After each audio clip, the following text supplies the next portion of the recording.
Hey everyone, welcome back to Breakthrough Innovation, where we uncover what it takes to really lead change, create value, and build what's next. I am JL Heather, one of the co founders of Centered, which is a firm that helps organizations navigate complexity, spark creativity, and unlock the full potential of their teams through innovation, coaching, and strategy. Now, most organizations these days say they care about culture, but on the flip side, very few can explain why their last three culture initiatives quietly died on the vine. The uncomfortable truth is that most culture work fails, not because of bad intentions, but because leaders try to change systems without first changing themselves.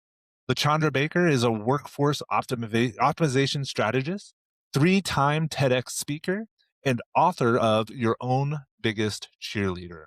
She's built her consultancy, LBB Edutainment, around a deceptively simple premise. Lasting organizational change starts from the inside out, aligning mindset, behavior, and action before redesigning the org chart. She's worked across corporations, nonprofits, and governments agencies, and she brings both strategic rigor and a rare willingness to talk about the human side of leadership that most boardrooms skip over. In this conversation, LaChandra breaks down why culture transformations keep stalling, what self advocacy has to do with executive effectiveness, and a practical framework you can use to close the gap between the values on your wall and the behavior in your hallways. LaChandra, I've always loved the fun little culture posters on the walls of organizations, and it always amuses me a little bit when the first meeting you walk into, you realize how meaningless they really are. So Ooh, I'm child, loving yes. loving it. I'm ready to dive into this conversation. Welcome to the show. Thank you so much for having me, JL. Very excited to be here with you. Awesome. So now you describe yourself as a workforce optimization strategist, which is a great title. I Yes. love it. It sounds like it's Yeah. all about systems and efficiency. But when we were Yes. talking before the show, your work is also really on the human side of the Yes. equation as well. So when you walk into an organization for the first time, I'm curious, what is the gap you most commonly see between what leadership believes about their culture and what's actually happening on the ground? Yeah, that's such a great question. And thank you for that, JL. One of the things I think about is I call it accounting for humans. And what that means is sometimes you go into an organization, they say they care about culture, but you're just a line on the accounting spreadsheet, right? You're costing them money, you're a cost center, right? You're not a revenue driver in some cases, but you're a cost center. And so they treat you like that. And so that's not actually the way to build a culture. When you think about culture, it's both those things that are spoken and unspoken. And so that's what I'm looking for is rhythms, right? So there's what you are coaching, it's what you are rewarding, it's what you are disciplining, it's what those kind of things that actually speak volumes about your culture more than even just those beautiful posters on the wall. And I always go back to, is everything you're asking your people to do really align with your mission and do they import your values? So it's not just what you do, it's how you do it, and that really determines the culture. And so that's what I see a lot of times in organizations. They're rewarding the outputs and the outcomes, but they're not rewarding the progress and the procedures to get there. And so that's Right. what I see the biggest gap being a lot of times is they're saying, "Oh, we want this," but you're not really rewarding that. You're bonusing toxicity is what my good friend Simon Sinek talks about, and that's exactly Yeah. right. And it is real. And I find that all the time in the organizations I'm working with. No, I totally get what you're saying, and I'm curious. So I know, like incentives, that's a very systemic structural issue that leads a lot Yes, of this. And if you don't fix that, you're always going to have some conflict. I wonder, absolutely. how do you actually bring some of that cultural conversation into the one-on-ones and the reviews and things like that effectively? Yeah. Well, one of the things that I really find, and I just literally had this conversation yesterday, is a lot of times when somebody is a great individual contributor, you want to celebrate them by making them a manager, right? You put them Yeah. over a team. And that is not the same thing. Just because you do really well by yourself doesn't mean you can motivate, direct, and guide other Oh people to yeah. do really well. And so I think that's one of the biggest gaps that I see is that they put people in this untenable situation where they don't know what they're doing. The team starts floundering. And so then you honestly set them up to fail before you even got them Right. started. And so there's some very easy things that I think you can do to test whether or not somebody who is an individual contributor is ready to lead. And you start that at least a year before you ever think about promoting that person. And that is a big gap I see happens all the time, that they just don't give that person the right tools and supports to get them ready for that role. And then they're also not preparing the team because you also have to prepare the team for that leader, right? And so I Yeah. think both of those are just missed all the time with culture. And then you start having a miscommunication, you start having resentment, you having people who are just biding their time and just getting by. And so when you talk about unleashing innovation, people are not doing that because they're Right. literally just sliding through and just getting by. So you're missing all that delicious value that's in this intellect that you're not getting from your people. And so you're honestly putting more barriers in your way for innovation than taking them away. Oh, absolutely. I think what is it called? The Peter Principle? You promote people to their highest level of incompetence, right? Yeah. Yes. Yes. And Yes you to you that. see it over and over, right? Because the people who are doing Yeah, the best in their current role, you basically promote them until they start failing. And that's exactly 1, it's right. a horrible way to do business, and 2, it's just incredibly unfair to that individual as well. It So really I is. love what you're saying. I think it really is kind of going into your framework, that mindset, behavior, action. Like, how do you stop focusing Absolutely. on the action? And how do you actually make sure the mindset and the behavior labels are in place? You That's mentioned right. like a year to get that person ready. Like, what are some examples of how you're actually getting that mindset and behavior layer in place? And what does that Yeah. look like in real life? Yeah, so I do assessments, right? So it's the antithesis to me to a review. Review is the hindsight, right? The Right. assessment is we're forward looking. And so I think that's part of the problem is that we have those quote unquote leading lagging indicators. We're doing a Absolutely. whole lot of lagging and not a whole lot of leading, right? Of just Yeah. being real. That's what I see a lot of times. And so there's ways if you say what are the general practices that we know we need in this organization? And then what is that next level? Because that next level is where the innovation comes from, right? Because you have a Yeah. bunch of people who are order takers, right? So you tell me what to do, I check the box, I do it. Mhm. But that's not innovation. That's just literally doing work to the tune to the checklist. But give somebody the opportunity statement or the problem statement and say, "Hey, we need this done by this time in this way. What do you think?"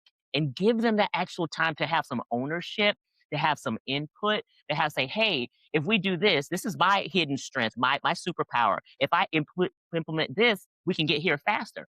But we don't teach like that. We don't Right. welcome people in like that. We give them to-do lists and say, "Go do this thing." And so we're missing out on all that wonderful intellect and innovation that people want to be have some autonomy, but they also want to spread their wings a little bit.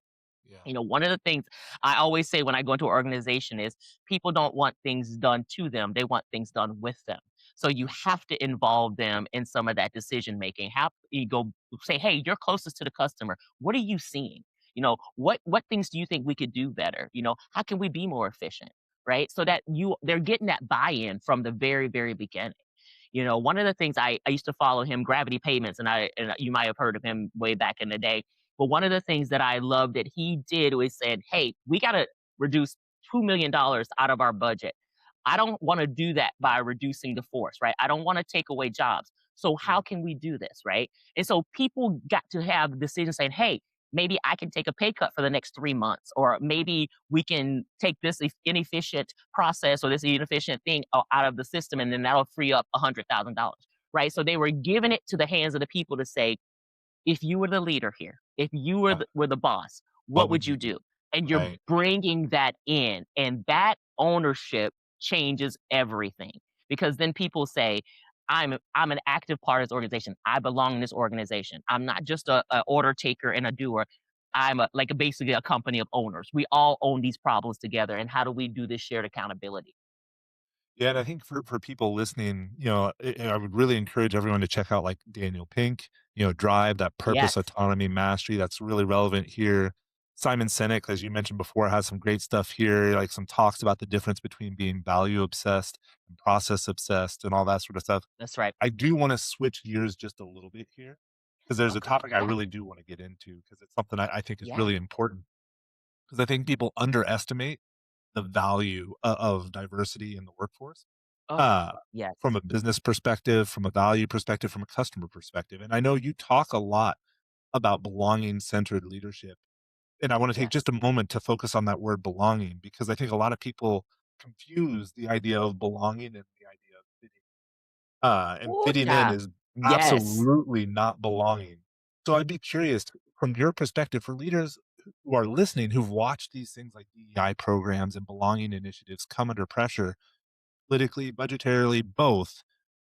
What's your advice for them to help them keep that inclusive culture or build that inclusive culture without making it dependent on that program or label so they can realize the value of the diversity that we all know Yes. is there?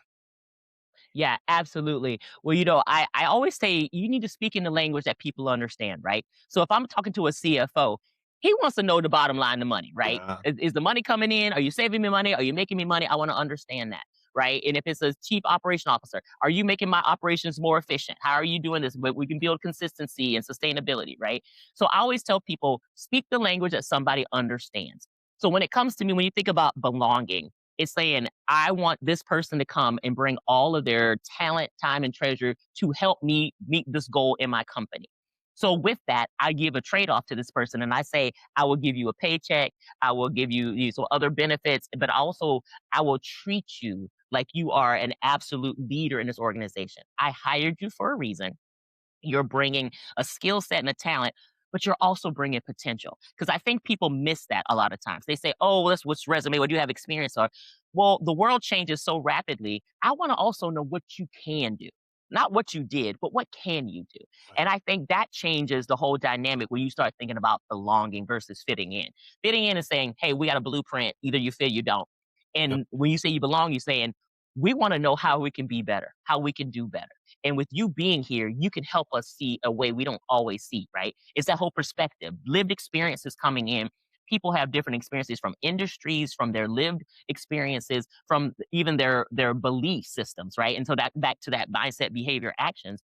And you can help people elevate themselves, but also elevate the company, elevate your clientele, elevate your customers. All of those things are at play when you let somebody come in and truly shine. And so the Yeah. belonging allows them to shine in their best ability and not just say, well, you got to fit this mold. Because when you fit that mold, they're not being authentic and they're not giving their best because they're too worried about trying to fit in this box versus bringing all of that wonderful talent and treasure to your organization. So that's one of the things I always talk to people about is what barriers are you in and unintentionally putting in people's way that you don't even realize it because you got Right. to stick to the script of this process, right? This Yeah. program, this policy. Well, and another big buzzword these days is psychological safety. People are realizing the Yes. value of a psychologically safe workforce. And I'm a big fan of Timothy Clark's work on psychological Hey, safety. me too. I'm certified Yeah. with him too. There you Yeah, I go. love Dr. Clark. So when you bake belonging into the hiring process, that's a great way to make it a base level, you know, for your organization. And you have to have that before you can have any of the other four levels he talks about. So I love That's your exactly right. perspective there. And I Yes. know you even have a That's book, right? Which I think is yes, called, yes.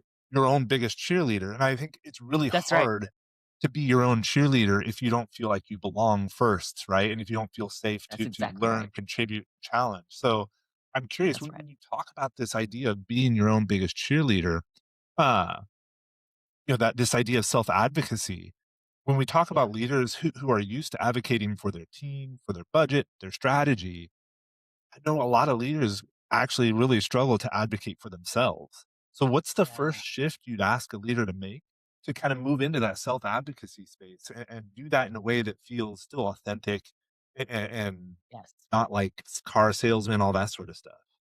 Yes, absolutely. Thank you for this question, JL, because I love this question so much. The first thing is, do you understand who you are?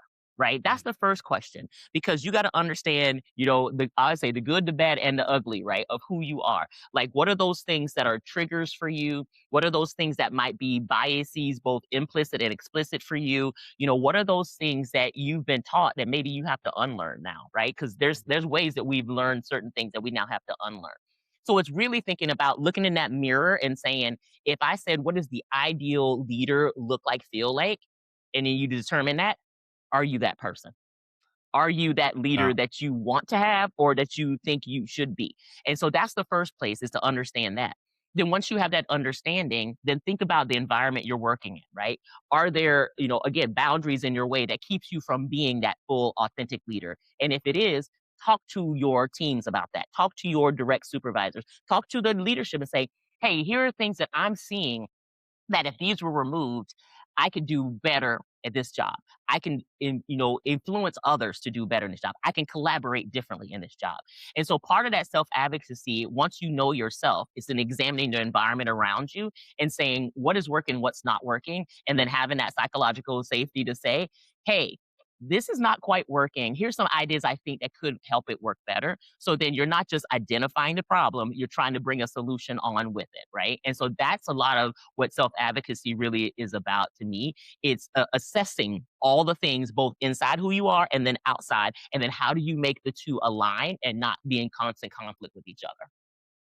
I love that. And I don't think you can understate the value of having a coach to help you through that process. 100%. Uh, yeah, and I know that's something you do. I know that's something we do from time to time. For anyone who would like to get some help with that, LaChandra, what's the best way for them to reach out to you? Yes, I'd love for you to reach out to me. I am on all the socials, as they say. So I'm on LinkedIn. So feel free to reach out on LinkedIn, Facebook, Instagram. We have YouTube. And then my own website is lbbedutainment.com. So any of those ways you can get in touch with me. I would love to talk to you all, support you in any way. And I do a free 15-minute consultation anyway. So if people just say, "Hey, I'm not quite sure what it is that I need. So can we chat about it?" I'm always happy to do that. I love it. I was just going to ask, like, what does the start look like? And you nailed it. So you got ahead of me on that one. LaChandra, thank you so much for the time today. I've loved this conversation. I feel like we were aligned on a lot of things. So I feel like we Oh, could go a yeah. lot longer. But I really do appreciate your time. Thank you, JL. And anybody who's a fan of Dr. Clark is good in my book because he is an incredible Love human. it. Love it. So for everyone else who's made it all the way to the end with us, while you're down there leaving that 5-star review, we'd love to hear from you in the comments. What are some of your leadership challenges? How are you doing with self advocacy? If I had to bet, most people in that leadership position are struggling in some way or another. So let us know. And if you know someone who is struggling, share this episode with them, introduce them to LaChandra. I think it would be a valuable introduction. That said, LaChandra, thank you again. And for everyone else, we'll see Thank you next you. time on Breakthrough Innovation. Yep. Bye, everyone.